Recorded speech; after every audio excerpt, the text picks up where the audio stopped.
श्रीमती सोनिया गांधी जी।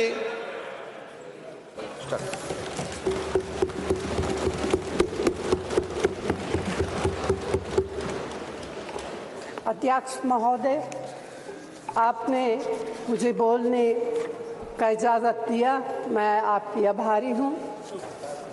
भारतीय राष्ट्रीय कांग्रेस की तरफ मैं नारी शक्ति बंधन अधिनियम 2023 के समर्थन में खड़ी हुई हूँ।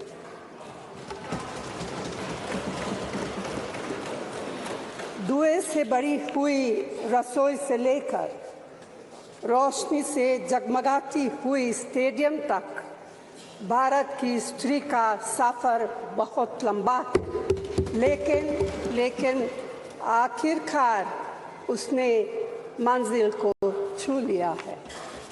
उसने जन्म दिया, उसने परिवार चलाया, उसने पुरुषों के बीच तेज दौड़ लगाई और असीम धीरज के साथ अक्सर खुद को हारते हुए लेकिन आखिरी बाजी में जीतते हुए देखा। भारत की स्त्री के हृदय में महासागर जैसा धीरज है। उसने खुद के साथ हुई बेईमानी की शिकायत नहीं की और सिर्फ अपने फायदे के बारे में कभी नहीं सोचा। उसने नदियों की तरह सबकी भलाई के लिए काम किया है और मुश्किल वक्त में हिमालय की तरह अडिग रही। स्त्री के धैर्य का अंदाज लगाना नामुमकिन है। वह आराम को नहीं पहचानती और तक जाना भी नहीं जानती। हमारे महान देश की माँ है स्त्री, लेकिन स्त्री ने हमें सिर्फ जन्म ही नहीं दिया है, अपने आंसुओं खून पसीने सींचकर हमें अपने बारे में सोचने लायक, बुद्धिमान और शक्तिशाली भी बनाया है। अध्यक्ष महोदय, स्त्री का मेहनत, स्त्री का गरिमा और स्त्री के त्याग की पहचान करके ही हम लोग मनुष्यता की परीक्षा में पास हो सकते हैं। आज़ादी की लड़ाई और नए भारत के निर्माण के हर मोर्चे पर स्त्री पुरुष के साथ कंधे से कंधा मिलाकर लड़ी है। वह उम्मीदों, आकांक्षाओं, तकलीफ़ों और घर गृहस्थी के बोझ के नीचे नहीं दबी। सरोजिनी नायडू, सुचेता कृपलानी, अरुणा असफ अली, विजयलक्ष्मी पंडित, राजकुमारी अमृत कौर और उनके साथ तमाम लाखों महिलाएं से लेकर आज की तारीख तक स्त्री ने कठिन समय में हर बार महात्मा गांधी, पंडित जवाहरलाल नेहरू, सरदार पटेल, बाबा साहब अम्बेडकर और मौलाना आज़ाद के सपनों को ज़मीन पर उतार कर दिखाया है। इंदिरा गांधी जी का व्यक्तित्व इस सिलसिले में एक बहुत ही रोशन और जिंदा मिसाल है।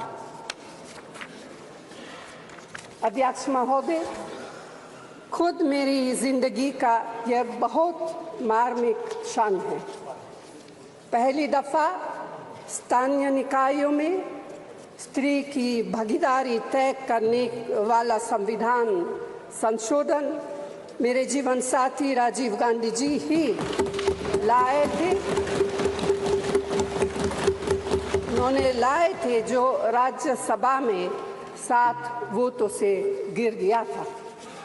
बाद में प्रधानमंत्री पीवी नरसिम्हा राव जी के नेतृत्व में कांग्रेस सरकार ने ही उसे पारित कराया। आज उसी का नतीजा है कि देश भर के स्थानीय निकायों के जरिए हमारे पास 15 लाख चुनी हुई महिला नेता है। राजीव गांधी जी का सपना अभी तक आधा ही पूरा हुआ है। इस बिल के पारित होने के साथ ही वह पूरा होगा। अध्यक्ष महोदय, कांग्रेस पार्टी इस बिल का समर्थन करती है। हमें इस बिल के पास होने से खुशी है, मगर इसके साथ साथ एक चिंता भी है। मैं एक सवाल पूछना चाहती हूँ। पिछले 13 वर्षों से भारतीय स्त्रियां अपनी राजनीतिक जिम्मेदारी का इंतज़ार कर रही हैं और अब उन्हें कुछ वर्ष और इंतज़ार करने के लिए कहा जा रहा है। कितने वर्ष? 2 वर्ष, 4 वर्ष, 6 वर्ष, 8 वर्ष? क्या भारत की स्त्रियों के साथ बर्ताव उचित है? भारतीय राष्ट्रीय कांग्रेस की मांग है कि यह बिल फौरन अमल में लाया जाए, लेकिन इसके साथ ही कास्ट सेंसस कराकर शेड्यूल ट्राइब, ओबीसीज की महिलाओं के आरक्षण की व्यवस्था की जाए।